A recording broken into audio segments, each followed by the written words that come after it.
Hello everyone, welcome back my channel simplify CTET में आप सभी का स्वागत है। आज की वीडियो में हम लोग देखेंगे महत्वपूर्ण मनोवैज्ञानिक। ये हिंदी का टॉपिक है। ये लैंग्वेज में तो पूछे ही जाते हैं, इसके अलावा सीडीपी में भी यहाँ से क्वेश्चन जरूर देखने को मिलते हैं। लैंग्वेज कौन सी हुआ? संस्कृत, मैथ, इंग्लिश, कोई भी लैंग्वेज हो, सब में यहाँ से क्वेश्चन जरूर देखने को मिलते हैं।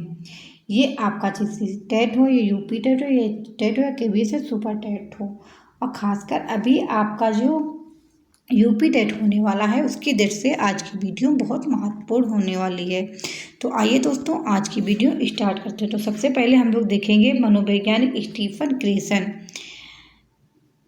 तो पहला क्वेश्चन यही बनता है कि स्टीफन क्रेसन कौन थे? तो स्टीफन क्रेसन जो थे वो एक भाषाविद थे। ये आप जो फोटो देख रहे हैं आप लोग, ये स्टीफन क्रेसन की है। वो अमेरिका के रहने वाले थे। तो दो क्वेश्चन बन गए। देखिए कि वो कहाँ के रहने वाले थे? अमेरिका के रहने वाले थे, और वो एक भाषाविद थे। उन्होंने सिद्धांत कौन सा दिया? तो इन्होंने जो सिद्धांत द्वितीय भाषा अधिग्रहण का सिद्धांत है, जिसे सेकेंड लैंग्वेज एक्विजिशन कहते हैं, और शॉर्टकट में CL, जिसमें इन्होंने 5 प्रकार की परिकल्पनाएं दी। ओके, अब देखते हैं परिकल्पनाएं 5 कौन कौन सी हैं। इसमें मैं इस वीडियो में मेन बताऊंगी। बाकी जो विस्तृत आप लोग देखनी तो मेरी CDP में जाके आप लोग स्टीफन क्रेसन की संपूर्ण वीडियो यानी कंप्लीट पूरी वीडियो देख सकते हैं। इन्होंने बताया कि इन 5 परिस्थितियों में रहकर बच्चा दूसरी भाषा को भी अर्जित कर सकता है। यानी एक तो उसकी मदर टंग होती है, दूसरी वो भाषा सीख सकता है। तो जो सबसे पहली परिस्थिति है ये अर्जन है, टाइपिंग मिस्टेक, अर्जन अधिगम परिकल्पना। ओके, निगरानी परिकल्पना, निवेश परिकल्पना, प्रभावी फिल्टर परिकल्पना, प्राकृतिक क्रम परिकल्पना। ये 5 प्रकार की परिकल्पनाएं स्टीफन क्रेसन ने बताई हैं। अब देखते थोड़ा इसमें विस्तृत देखते हैं। अर्जन अधिगम परिकल्पना, ये टाइपिंग मिस्टेक है यहाँ पे। स्टीफन क्रेसन के अनुसार दूसरी भाषा सीखने वालों के लिए दूसरी भाषा को ज्ञान को विकसित करने के 2 तरीके हैं। एक तो अर्जन तथा जो दूसरी है वो अधिगम से सीखना। एक तो अर्जन खुद से और दूसरी अधिगम यानी लर्निंग करके भी सीख सकते हैं। दूसरी भाषा को इस प्रकार से सिखाया जाए कि बच्चा बिना लर्निंग के भाषा को अर्जित कर ले। इन्होंने माहौल तथा कम्युनिकेशन पर बल दिया है। यानी जहाँ पे वैसा माहौल होगा जिस प्रकार से, वहाँ से बच्चा उस हिसाब से अर्जित कर सकता है। ओके, अब दूसरी जो परिकल्पना है वो निगरानी परिकल्पना है, यानी मॉनिटर हाइपोथेसिस। अर्जन के बाद जब हम भाषा सीखते हैं तो इसमें लर्निंग की वजह से परिकल्पना यानी परिवर्तन होता है कि जैसी लर्निंग हो उस हिसाब से बच्चे में परिवर्तन होता रहता है। जो थर्ड परिकल्पना है निवेश परिकल्पना यानी इनपुट हाइपोथेसिस। बच्चे को कुछ इनपुट देंगे जो शब्दों के माध्यम से हो सकता है या वस्तुओं के माध्यम से हो सकता है। यानी एक तो कई शब्द बोलकर सिखा सकते हैं या फिर किसी वस्तु को दिखाकर भी बता सकते हैं। यह बच्चों के लिए बोधगम्य होना चाहिए। ओके, बोधगम्य निवेश। देखिए, बच्चों को ऐसी भाषा अवसर उपलब्ध कराना जो उनकी भाषा से एक स्तर ऊपर हो। अगली परिकल्पना प्रभावी फिल्टर परिकल्पना यानी अफेक्टिव फिल्टर हाइपोथेसिस। यह एक काल्पनिक बाधा है जो विद्यार्थी को सीखने से रोकता है। तो कौन कौन देखता है? एक तो तनाव, फिर तनाव प्लस मोटिवेशन प्लस आत्मविश्वास। जब तीनों मिल जाएंगी तो वो अर्जन कर लेगा। ओके,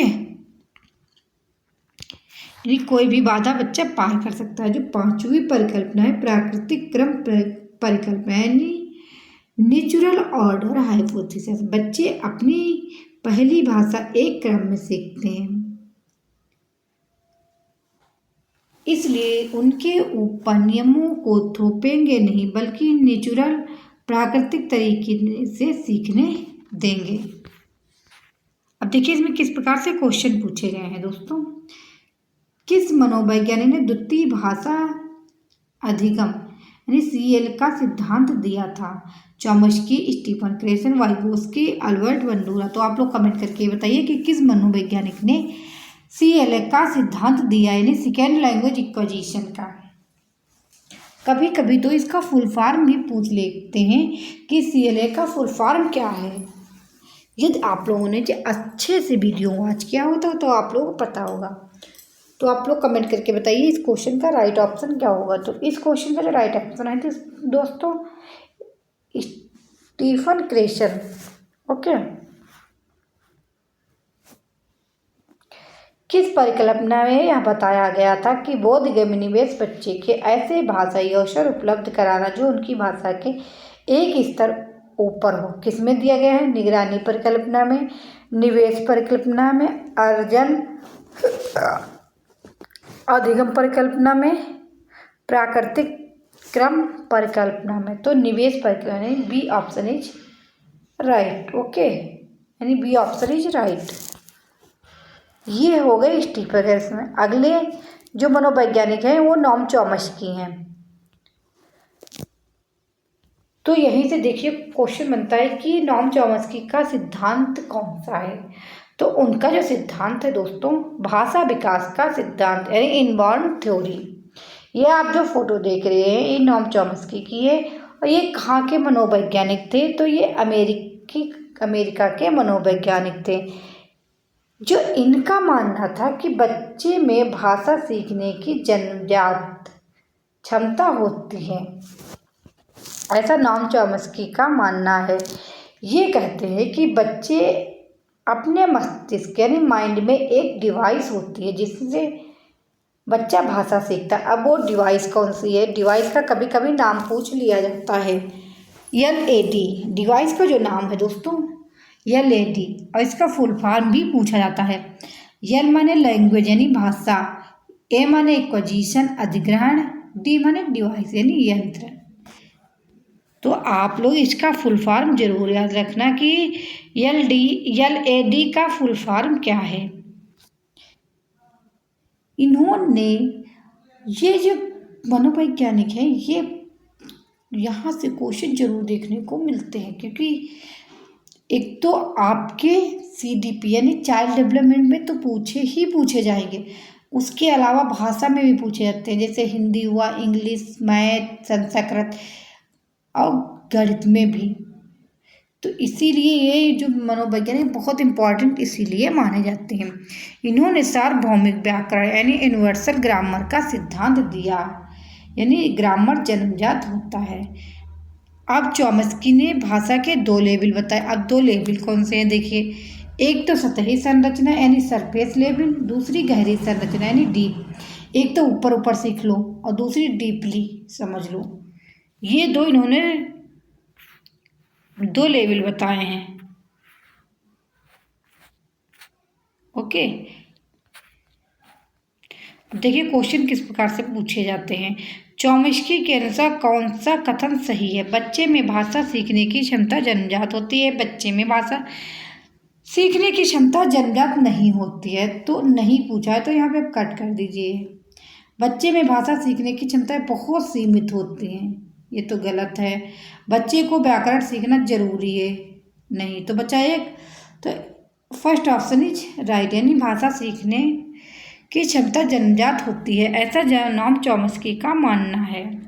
भाषा और विचार के संबंध में चर्चा में अग्रणी हैं पियाजे, वाइगोस्की, चॉम्स्की, स्किनर। तो बी ऑप्शन इज राइट, यानी चॉम्स्की भाषा और विचार के संबंधों में अग्रणी हैं। ओके, अगले जो मनोवैज्ञानिक हैं दोस्तों वाइगोस्की। अब देखिए क्वेश्चन यहीं से बनता है कि वाइगोस्की का सिद्धांत कौन सा। ये बहुत इंपॉर्टेंट होता है कि उनका सिद्धांत जरूर याद रखना है। तो उनका जो सिद्धांत है दोस्तों सामाजिक सांस्कृतिक सिद्धांत यानी सोशियल कल्चरल थ्योरी, ये इनका सिद्धांत है। और ये एक रूसी मनोवैज्ञानिक हैं। इन्होंने सामाजिक सांस्कृतिक सिद्धांत का प्रतिपादन किया है। ओके, तो आप लोगों को पता चल गया कि ये रूसी मनोवैज्ञानिक हैं। इनका जो सिद्धांत है सोशियल कल्चरल थ्योरी यानी सामाजिक सांस्कृतिक सिद्धांत है इनका। यह सिद्धांत बताता है कि बच्चा अपने समाज यानी सोसाइटी और संस्कृत कल्चर से अंतःक्रिया यानी इंटरेक्शन करके सीखता है, यानी सामाजिक अंतःक्रिया के बाद विकास होता है, ऐसा चॉम्स्की जी का मानना है। ओके, वाइगोस्की के दो महत्वपूर्ण कंसेप्ट हैं। अब कंसेप्ट कौन है? एक तो है जेडपीडी और दूसरा है स्कैफोल्डिंग, जिसे पाड़ ढांचा बोलते हैं। जेडपीडी का दोस्तों फुल फॉर्म भी जरूर पूछा जाता है, तो आप लोग ये फुल फॉर्म बिल्कुल भी मिस मत करना, जरूर लर्न कर लेना। तो जेडपीडी का जो फुल फॉर्म है जॉन प्रॉक्सिमल डेवलपमेंट। देखिए हिंदी में तो कभी कभी इसका चेंज हो जाता है, कभी कभी कहीं कहीं आप लोगों को समीपस्थ लिखा मिलेगा, कहीं कहीं निकट विकास का क्षेत्र, लेकिन इंग्लिश जो वर्जन है वो सेम टू वही रहेगा। ओके, वास्तविक विकास सिद्धांत रियल डेवलपमेंट के स्तर तथा संभावित विकास के स्तर के बीच अंतर को समीपस्थ विकास का क्षेत्र कहा जाता है। ये हो गया जेडपीडी। अब देखिए इसके फोल्डिंग यानी पाड़ ढांचा, कहीं कहीं आप लोगों को पाड़ मिलेगा लिखा, कहीं कहीं ढांचा किसी किसी पेपर में। तो आप लोग जो इसका इंग्लिश वर्जन है इसके फोल्डिंग, ये आप लोग बिल्कुल भी मिस मत करना, इसे जरूर याद रखना।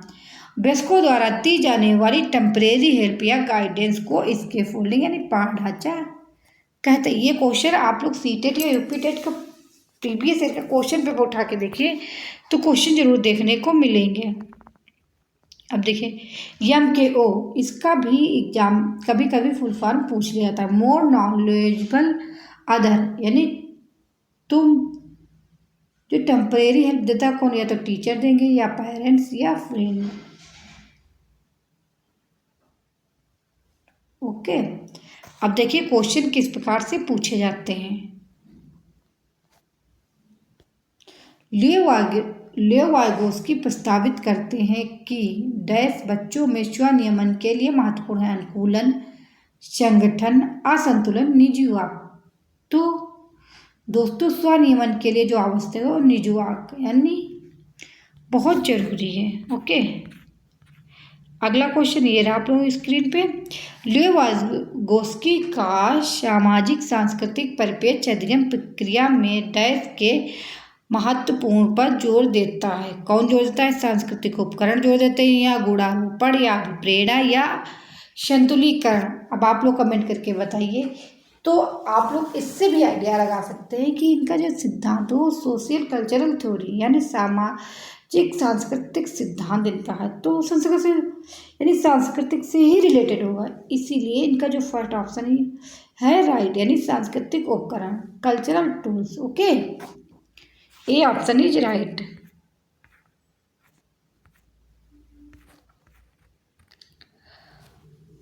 ये मैंने थोड़ा थोड़ा यहाँ पे लिया है, बाकी आप लोग जो संपूर्ण देखना है तो आप लोग मेरी प्लेलिस्ट में जाके CDP की वहाँ देख सकते हैं। ओके, अब ये जो आप लोग मनोवैज्ञानिक देख रहे हैं ये हैं BF स्किनर। BF स्किनर का जो सिद्धांत है क्रिया प्रसूत अनुबंधन का सिद्धांत यानी ऑपरेंट कंडीशनल थ्योरी। इस सिद्धांत का प्रतिपादन अमेरिका के हार्वर्ड विश्वविद्यालय के प्रोफेसर BF स्किनर द्वारा किया गया है। BF स्किनर की जो बुक है टेक्नोलॉजी ऑफ टीचिंग, ये इनकी बहुत फेमस है। इसमें मैंने ज़्यादा डिटेल में नहीं लिया, थोड़ा ही लिया है। अगले जो मनोवैज्ञानिक है वो हैं पावलोव। इन्होंने किस पे प्रयोग किया? कुत्ते पे। इनका जो सिद्धांत है दोस्तों शास्त्रीय अनुबंधन का सिद्धांत, ये आप लोग जरूर याद रखना। ओके,